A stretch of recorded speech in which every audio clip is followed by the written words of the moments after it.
Hello everyone, welcome to let's PCS. देखिए, जो UP PCS RO ARO BPSC के लिए हम लोग टेस्ट श्रृंखला प्रारंभ किए हैं, उसका ये 15वां वीडियो है। तो आज का प्रैक्टिस सेट प्रारंभ करने से पहले पिछले प्रैक्टिस सेट को रिवीजन कर लेते हैं। देखिए, इसी तरह से हम लोग जो है पिछले टेस्ट सीरीज का जो है रिवीजन करते हुए चल रहे हैं। आप YouTube पर देखेंगे तो कोई रिवीजन नहीं करवाता। हमारा उद्देश्य है कि जितना भी आपको पढ़ाया जाए, जितना भी प्रैक्टिस करवाया जाए, उसको मल्टीपल रिवीजन करवाया जाए, जिससे आपका एग्जामिनेशन हॉल में गलत करने का जो औसत है कम हो जाए। राइट, तो चलिए देखते हैं। पहला क्वेश्चन है, नीलांग घाटी किस राज्य में स्थित है? बताइए, राइट आंसर क्या है? राइट आंसर है डी, उत्तराखंड। दूसरा प्रश्न है, भारत में सांद घाटी किस राज्य में स्थित है? बताइए, राइट आंसर क्या है? राइट आंसर है बी, केरल। तीसरा प्रश्न है, निम्नलिखित में से कौन सही सुमेलित नहीं है? बताइए, इसका राइट आंसर क्या है? इसका राइट आंसर है डी, सेला, उत्तराखंड। देखिए, सेला जो है ये अरुणाचल प्रदेश में स्थित है, बाकी सभी सुमेलित हैं। देखिए, चौथा प्रश्न है, निम्नलिखित में से कौन सा युग्म सही सुमेलित है? तो आपका आंसर क्या हो जाएगा? बी सही है। बांडीवास का युद्ध फ्रांसीसियों और अंग्रेजों के मध्य हुआ था, ईस्ट इंडिया कंपनी। बांडीवास का युद्ध कब हुआ था? बताइए। 1760 में हुआ था। बाकी सभी असुमेलित हैं, सुमेलित नहीं है। पांचवा प्रश्न है, निम्नलिखित में से किसने भारत में अंग्रेजों का सर्वाधिक विरोध किया था? बताइए, राइट आंसर क्या है? राइट आंसर है ए, मराठा। छठवां प्रश्न है, इकोसिस्टम के संबंध में निम्नलिखित में से क्या सत्य है? बताइए, इसका राइट आंसर क्या होगा? इसका राइट आंसर है उत्पादक प्राथमिक उपभोक्ता से अधिक हैं।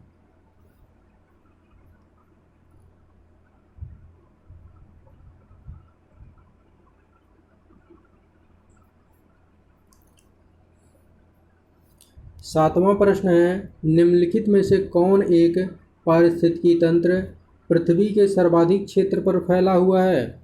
बताइए, इसका राइट आंसर क्या है? इसका राइट आंसर है सामुद्रिक, मतलब समुद्र, जल क्षेत्र। आठवां प्रश्न है, सबसे अधिक स्थिर पारिस्थितिकी तंत्र कौन सा है? बताइए, इसका राइट आंसर क्या होगा? इसका राइट आंसर है ए, सागरी, अर्थात जो है महासागर। नौवां प्रश्न है, निम्नलिखित में से किस समूह के जीवों का डूबने से हुई मृत्यु का पता लगाने में महत्व है? बताइए, इसका राइट आंसर क्या हो जाएगा? इसका राइट आंसर है डी, डायटम। 10वां प्रश्न है, शहतूत का फल है। बताइए, शहतूत किस वर्ग में रखा जाता है? तो आपका राइट आंसर होगा सुरोसिस। सुरोसिस में कटहल और अनानास को भी रखा जाता है। अच्छा, आप पढ़ चुके हैं लीची। लीची को किस वर्ग में रखा जाता है? आपको पढ़ाया जा चुका है, ड्रूप। ऐसे ही आप जो है रिवीजन करते रहिए। रिवीजन नहीं करेंगे तो फिर भूल जाएंगे। चलिए, आज का प्रैक्टिस सेट सॉल्व करते हैं। आज 15वां प्रैक्टिस सेट है। इसका प्लेलिस्ट बना दिया गया है, आप लोग 1 से लेके 15वें सेट तक जा कर के जो है सॉल्व कर सकते हैं। पहला प्रश्न है, निम्नलिखित में से कौन सा सुमेलित नहीं है? देखिए, शिल्पकला। शिल्पकला जो कहाँ पर है? हिमाचल प्रदेश में है, ये सुमेलित है। लिपुलेख, उत्तर प्रदेश। लिपुलेख उत्तर प्रदेश नहीं, उत्तराखंड में है, ये असुमेलित है। नाथुला कहाँ है? सिक्किम में है। जोजिला दर्रा कहाँ है? लद्दाख में है। तो आपका राइट आंसर क्या हो जाएगा? बी, लिपुलेख। लिपुलेख उत्तराखंड में है। चलिए देखते हैं। देखिए, लिपुलेख भारत चीन सीमा पर उत्तराखंड राज्य में है, जो कि भारत को तिब्बत से जोड़ता है। राइट। दूसरा प्रश्न है, निम्नलिखित दर्रों में से किससे होकर लेह जाने का रास्ता है? देखिए, जोजिला दर्रा ये किसको? श्रीनगर को लेह से जोड़ता है। शिप्किला दर्रा किसको जोड़ता है? शिप्किला दर्रा उत्तराखंड को तिब्बत से जोड़ता है। और बनिहाल दर्रा जम्मू को श्रीनगर से जोड़ता है। तो आपका राइट आंसर क्या हो जाएगा? आपका राइट आंसर है ए। राइट, चलिए देखते हैं। देखिए व्याख्या में भी वही चीज़ बताया गया है, इसको आप लोग पॉज करके देख लीजिएगा। तीसरा प्रश्न है, निम्नलिखित में से कौन सा हिमनद सबसे बड़ा है? बताइए। सियाचिन, बाल्टोरो, चोगोलुंगमा, बियाफो। इसका राइट आंसर क्या है? राइट आंसर है ए, सियाचिन।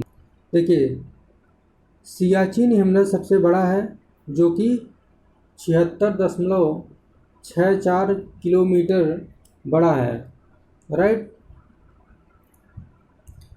देखिए चौथा प्रश्न है, वह सीमा जिसके बाहर तारे आंतरिक मृत्यु से ग्रसित होते हैं कहलाती है।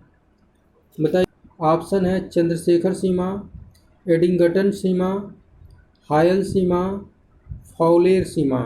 बताइए राइट आंसर क्या है? इसका राइट आंसर है ए, चंद्रशेखर सीमा।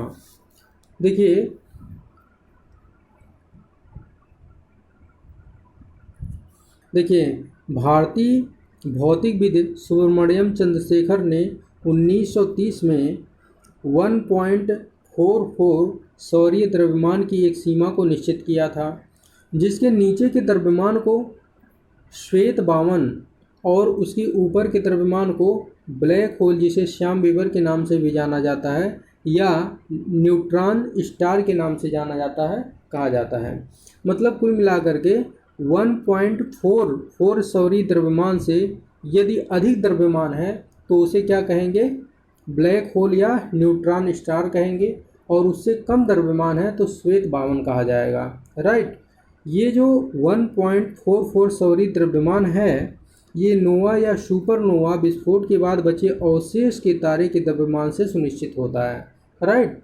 चलिए देखते हैं। ब्लैक होल, ब्लैक होल किसे कहते हैं?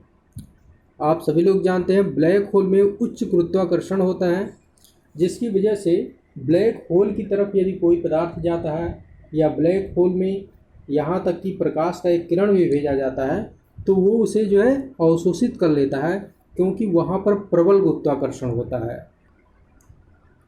देखिए ब्लैक होल का सिद्धांत सर्वप्रथम किसने दिया था? तो आपका आंसर हो जाएगा एस चंद्रशेखर ने। राइट। चलिए देखते हैं। देखिए पांचवा प्रश्न है, देखिए कथन और कारण वाला है। यहाँ कथन है, कथन ए कह रहा है कि ब्लैक होल एक ऐसा खगोलीय अस्तित्व है जिसे दूरबीन से नहीं देखा जा सकता है।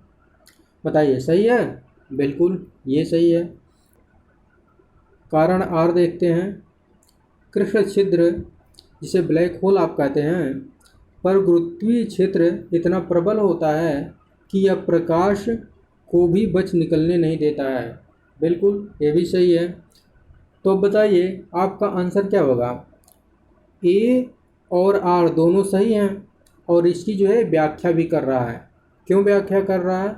देखिए कह रहा है कि प्रकाश को भी बच के निकलने नहीं देता है। कौन?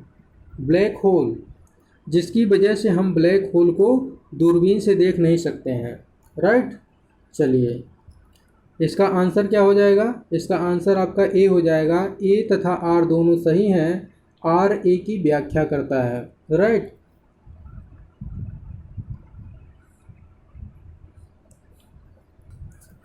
देखिए ब्लैक होल को दूरबीन से प्रत्यक्षतः देख पाना संभव नहीं है। अत्यधिक उच्च घनत्व के कारण यहाँ पर प्रबल गुरुत्वीय क्षेत्र होता है। ठीक है, जो प्रकाश के विकिरण यहाँ तक कि प्रकाश के किरणों को भी निकलने नहीं देता है। देखिए अब प्रश्न बनता है कि जब हम ब्लैक होल को देख नहीं सकते दूरबीन से, तो खगोलविद कैसे बताएं कि ब्लैक होल नामक कोई चीज़ होती है? तो वैज्ञानिक इस आधार पर पता लगाते हैं कि जब वो देखते हैं अंतरिक्ष में दूरबीन से, तो जो ब्लैक होल वाला एरिया होता है वहाँ पर कोई पिंड या तारे नहीं पाए जाते हैं। वो वाला पूरा एरिया जो है खाली होता है। तो इसी आधार पर वो डिसाइड करते हैं कि ये वाला जो खाली एरिया है ये ब्लैक होल वाला एरिया है। बाकी आसपास में खगोलीय पिंड पाए जाते हैं, गैस पाए जाते हैं और तारे पाए जाते हैं। राइट, चलिए आगे बढ़ते हैं। छठवां प्रश्न है, हाइड्रोजन, हीलियम, मीथेन प्रमुख गैसें हैं जो विद्यमान हैं, बताइए ये तीनों गैसें किस ग्रह पर पाए जाते हैं, बताइए। तो आपका राइट आंसर क्या हो जाएगा? इसका राइट आंसर है ए, यूरेनस, नेपच्यून और बृहस्पति। इन तीनों ग्रहों पर हाइड्रोजन, हीलियम और मीथेन पाए जाते हैं। राइट, ये क्वेश्चन बहुत इंपॉर्टेंट है। इस टाइप के क्वेश्चन पीसीएस में पूछे जाते हैं, इवन 2022 में भी पूछे गए हैं। देखिए इसको केयरफुल्ली आप लोग जो है देखिएगा। देखिए हाइड्रोजन, हीलियम, मीथेन ये बृहस्पति, शनि, यूरेनस, नेपच्यून इन पर पाए जाते हैं। प्लूटो पर कौन सा गैस पाया जाता है? प्लूटो पर मीथेन और नाइट्रोजन पाया जाता है। मंगल पर carbon dioxide, nitrogen, argon, oxygen, carbon monoxide पाया जाता है। और शुक्र पर कार्बन डाइऑक्साइड और नाइट्रोजन पाया जाता है। राइट, चलिए देखिए सातवां प्रश्न है, सूर्य ग्रहण कब होता है, बताइए सूर्य ग्रहण कब लगता है। तो ऑप्शन है चतुर्थांश चंद्रमा के दिन, प्रतिपदा, न्यू मून डे, किसी दिन, पूर्णिमा। तो आपका राइट आंसर होगा प्रतिपदा, न्यू मून डे, जिसे अमावस्या भी कहा जाता है। अब प्रश्न बनता है कि सूर्य ग्रहण आखिर कैसे लगता है। तो देखिए ये आपका जो है सूर्य है, ये सन है और ये हो गया आपका जो है मून, चंद्रमा हो गया और ये आपका जो है अर्थ हो गया। राइट, तो अब देखिए जब सूर्य से प्रकाश निकलता है तो ये बीच में जब चंद्रमा आ जाता है तो ये चंद्रमा की छाया पृथ्वी पर पड़ने लगती है और पृथ्वी से जब हम सूर्य को देखते हैं तो ये वाला हिस्सा सूर्य का दिखाई नहीं देता है। सूर्य का ये वाला हिस्सा जो है दिखाई नहीं देता है, यहाँ पर जो है काला धब्बा की तरह दिखाई देता है। तो इसे हम जो है सूर्य ग्रहण कहते हैं। जब पृथ्वी से हम देखते हैं ये वाला हिस्सा जो है काला दिखाई देता है क्योंकि बीच में जो है चंद्रमा आ जाता है। तो सूर्य ग्रहण कैसे लगता है?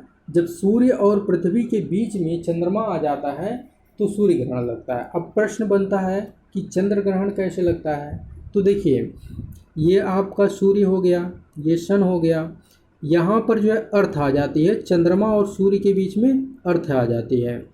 देखिए और यहाँ पर जो है मून हो गया। देखिए अब सूर्य का जब प्रकाश आगे जो है बढ़ता है तो ये चंद्रमा पर नहीं पहुँच नहीं पाता, ये वाला हिस्सा नहीं पहुँच रहा क्योंकि यहाँ पर बीच में जो है पृथ्वी आ जाती है और पृथ्वी की छाया यहाँ पर पड़ने लगती है। तो पृथ्वी से जब हम चंद्रमा को देखते हैं तो चंद्रमा का ये वाला हिस्सा जो है ब्लैक दिखाई देता है, ये वाला हिस्सा, जिसकी वजह से हम इसे चंद्र ग्रहण कहते हैं। राइट, तो सूर्य और चंद्रमा के बीच में जब पृथ्वी आ जाती है तो उसे चंद्र ग्रहण कहते हैं। राइट, चलिए आगे बढ़ते हैं। देखिए देखिए देखिए सूर्य ग्रहण की स्थिति कब होती है? जब चंद्रमा सूर्य और पृथ्वी के बीच में आ जाता है, जिसकी वजह से चंद्रमा की छाया पृथ्वी पर पड़ती है और जब पृथ्वी से हम सूर्य को देखते हैं तो सूर्य पर धब्बा दिखाई देता है।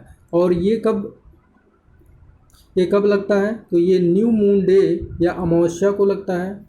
चंद्र ग्रहण की स्थिति क्या होती है? चंद्र ग्रहण की स्थिति में पृथ्वी सूर्य और चंद्रमा के बीच में आ जाता है, आप देख चुके हैं अभी। ये कब लगता है? ये पूर्णिमा या फुल मून को लगता है। राइट, चलिए नेक्स्ट क्वेश्चन देखते हैं।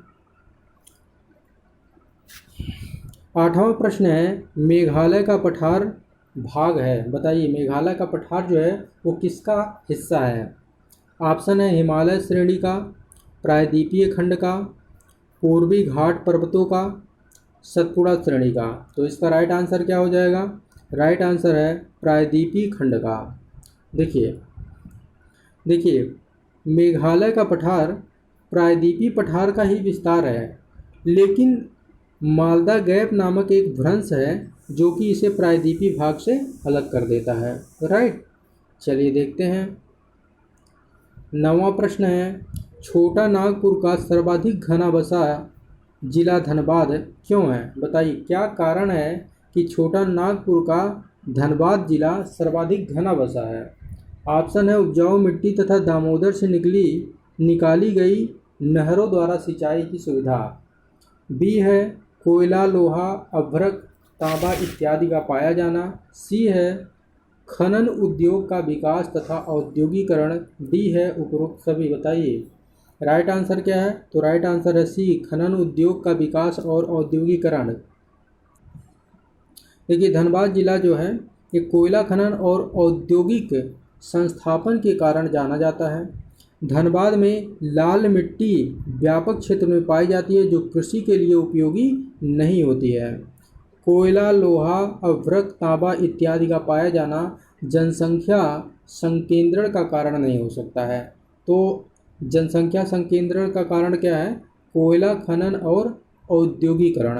राइट, चलिए देखते हैं। देखिए 10वां प्रश्न है, दंडकारण्य क्षेत्र अवस्थित है।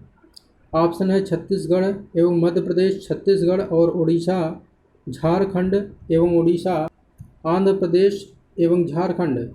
बताइए राइट आंसर क्या है? इसका राइट आंसर है छत्तीसगढ़ और उड़ीसा। देखिए जो दंडकारण्य क्षेत्र है ये छत्तीसगढ़, उड़ीसा और आंध्र प्रदेश तीनों राज्यों में पाया जाता है, तीनों राज्यों में फैला है। देखिए दंडकारण्य क्षेत्र उड़ीसा, छत्तीसगढ़ और आंध्र प्रदेश में फैला हुआ है।